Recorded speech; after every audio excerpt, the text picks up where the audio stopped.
एकाच पक्षाच्या दोन विचारधारांचे दोन मुख्यालय, तेही एकमेकांसमोर.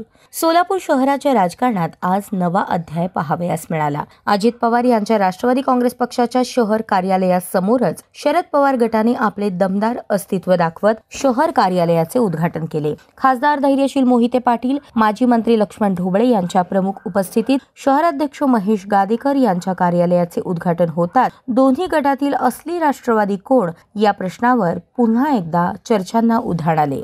उद्घाटनावेळी झालेली गर्दी, घोषणांचा गलका आणि दोन्ही गटांचे समर्थक दाखवत असलेली ताकद पाहून पालिका निवडणुकीपूर्वीच हा परिसर काही क्षणांसाठी राजकीय रणांगण झाल्याचे चित्र पाहावयास मिळाले.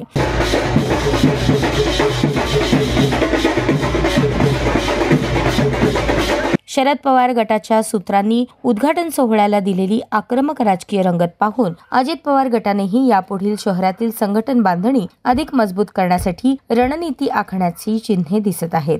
सोलापूरच्या राजकारणात आजचे दृश्य हे फक्त एक कार्यालय उद्घाटनाचे नव्हते, तर राष्ट्रवादीतल्या दोन घरांचे प्रत्यक्ष समोरील शक्ती प्रदर्शन होते, अशी चर्चा शहरभर रंगली होती. उद्घाटन झालेलं आहे.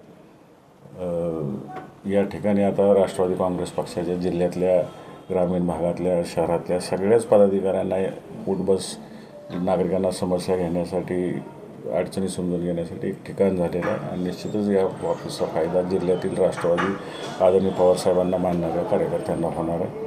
आणि दुसरी गोष्ट म्हणजे ही शुभवास्तू आहे. ज्यावेळेस मागं महेश गादेकर साहेब अध्यक्ष होते, 2012 साली हे कार्यालय होतं, त्यावेळेस 17 नगरसेवक निवडून आले होते. त्यामुळे आम्ही आता 17च्या पुढे जाऊ अशी चांगल्या शुभवास्तूत आलेलं आहे आणि नक्कीच पुढे जाऊ. त्यातनं महापालिकेचं इलेक्शन पुढे ढकललं जाते असं बोललं जातं. आता 27लाच होईल, एवढे दिवस गेले जातात.